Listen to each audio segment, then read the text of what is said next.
G'day and welcome to Wine Week. I'm Danny. And I'm Brett. And we're back in the vineyard after spending a bit of time with Peter Gago at the Langham Hotel at the Penfolds Recorking Clinic. Lots of fun there. It was good fun. It was good to see some of the people bringing in their bottles, and with trepidation they wandered in, and some left happy and some were a little disappointed maybe. Yeah, and speaking of bottles that might be causing some concern, let's talk about the Cape Mentelle. Well, those who are on Twitter would have noticed a bit of a kerfuffle in the last, probably a few weeks ago now, by the time this goes to air, over the new labels of the Cape Mentelle wines. Now, we're not really going to spend much time talking about the labels today because we're going to talk about what's in the bottle.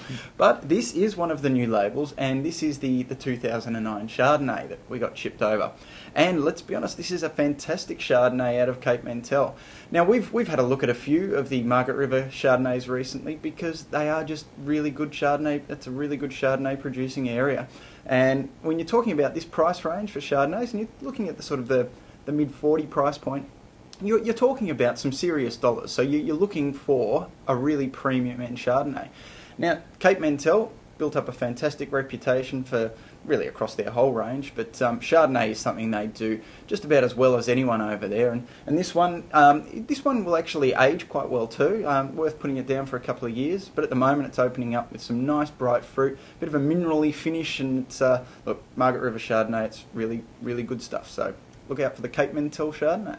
Yeah, and if you're one of the people that's not a fan of the new label, make sure when you go into the bottle shop, stick on a blindfold, grab it, because what's inside won't disappoint.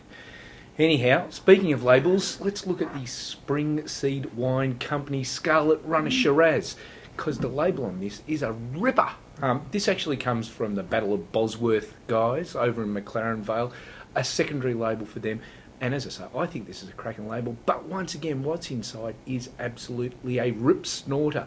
Sub $20 Shiraz. And we know that sub $20 Shiraz can be done either really badly or really well, depending on the company. This is a ripper.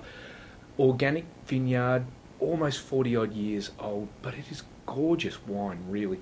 At sub $20, I had this at a tasting where there was stuff ranging from kind of $10 up to $100, and this one definitely jumped out of the line as far as value for money and really punched well above its weight.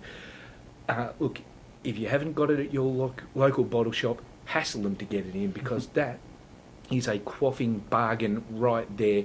Sub $20 Scarlett Runner Shiraz. Make sure it's on your list to do. Yeah, it is quite good when you can find these sub $20 wines that are really pitching well above their weight. It's another ripper. Yep. Right, finishing with a wine that also really, at its price point, pitches above its weight, and this is the Mac Forbes Yarra Valley Pinot Noir. Now, those who aren't familiar with Mac's work, he's doing some fantastic work in the Yarra Valley. He actually churns out quite a few different Pinots, a lot of them from specific single vineyards. Now, this one, the Yarra Valley Pinot, is actually a blend, so he takes in some parcels of fruit from each of those different vineyards, brings it back, uses some really cool Pinot winemaking techniques to bring out the best of the grapes without overworking them or doing too much, and he's doing some fantastic work out of the Yarra Valley. This one comes in at the sort of high 20s, maybe just a smidge under 30, but this is great Yarra Valley Pinot. Now, the first thing you notice about this wine when you pour it into the glass is how light the colour is. In fact, it's almost as light as a rosé, but that doesn't give you a full sense of what you get in the palate, because this wine is rich, full of cherries and strawberries and all of those great flavours that you like in a good Pinot.